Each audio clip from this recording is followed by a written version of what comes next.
the night of March 9, 1945.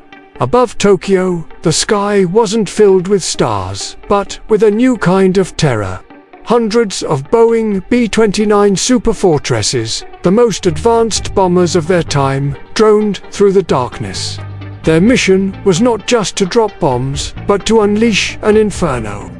This was Operation Meeting House, an event that would forever alter the course of history and redefine the brutal calculus of modern warfare. Before this night, American bombing strategy in Japan had largely followed the European model: high-altitude, precision daylight bombing aimed at industrial targets. But Japan's geography and urban layout proved resistant. Many of its vital war industries were not concentrated in large factories, but dispersed throughout residential neighborhoods. In small, home-based workshops, precision bombing was failing to cripple Japan's war machine. The weather was another major obstacle. The jet stream over Japan, a phenomenon not yet fully understood, made accurate bombing from 30,000 feet nearly impossible. Frustration was mounting in the US High Command. A new, more radical approach was needed. Enter Major General Curtis LeMay. A brilliant but ruthless tactician, LeMay decided to gamble on a completely different strategy. He ordered the B-29s to be stripped of their defensive armament, bomb bay fuel tanks, and gunners to maximize their bomb load. This made the planes lighter, faster, and able to carry far more ordnance. He then ordered them to fly low, at altitudes between 5,000 and 9,000 feet, and to attack at night. This was a direct contradiction of all established bomber doctrine, a high-risk maneuver that exposed the crews to Japanese anti-aircraft fire. But the most chilling part of LeMay's plan was the payload. The B-29s were loaded not with conventional high-explosive bombs, but with M69 incendiary clusters.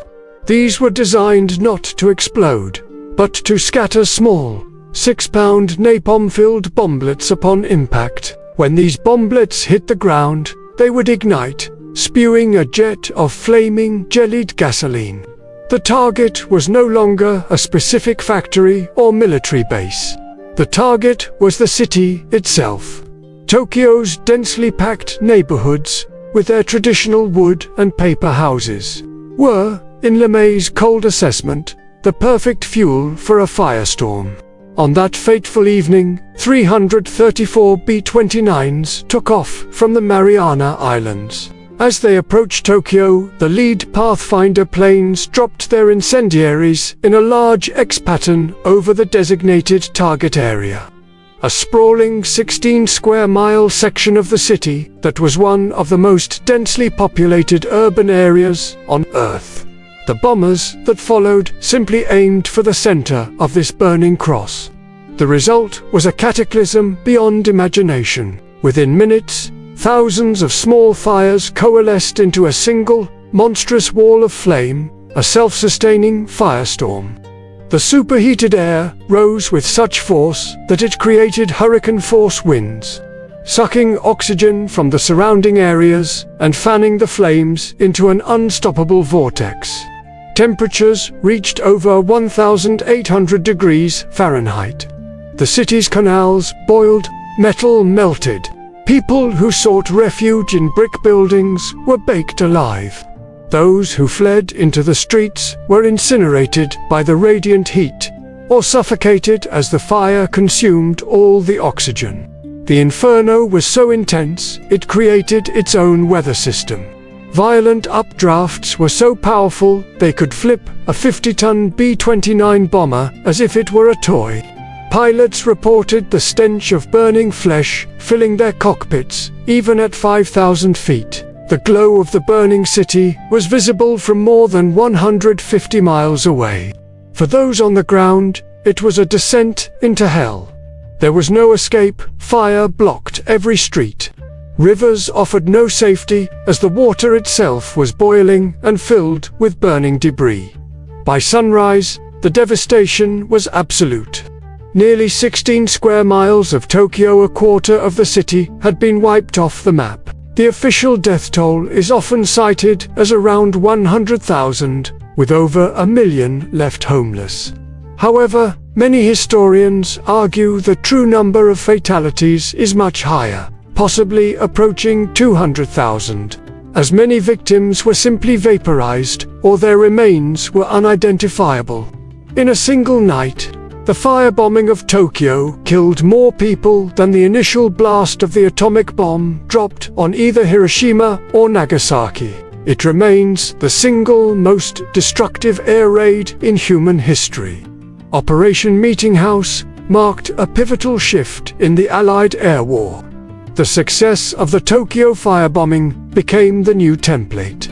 In the following months, LeMay's B-29s systematically firebombed over 60 other Japanese cities, including Nagoya, Osaka, and Kobe, bringing similar destruction and civilian casualties. This strategy of area bombing or dehousing was designed to terrorize the population, shatter morale, and destroy the distributed cottage industries that supported the war effort. It erased the already blurry line between combatant and non-combatant, making civilians the direct and intentional targets of strategic warfare. The legacy of Operation Meeting House is complex and deeply unsettling. From a purely military perspective, its proponents argue it was a necessary evil that shortened the war and prevented an even bloodier land invasion of Japan, which was projected to cost over 1 million Allied and Japanese lives. They claim that by breaking the Japanese will to fight, it ultimately saved lives. However, from a humanitarian and ethical standpoint, it represents one of the darkest chapters of World War II. It was the deliberate, systematic annihilation of a civilian population. The attack raises profound questions about the morality of total war. When does a military tactic cross the line into a war crime? General LeMay himself famously stated after the war, "I suppose if I had lost the war, I would have been tried as a war criminal." This candid admission highlights the uncomfortable truth that history is often written by the victors. Today, as you walk through the modern, rebuilt metropolis of Tokyo, there are few visible scars of that horrific night.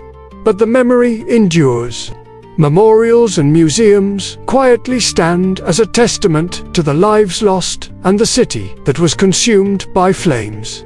Operation Meeting House serves as a chilling reminder of the destructive power of modern technology when unleashed without restraint, and the terrifying logic that can lead to mass destruction in the name of victory.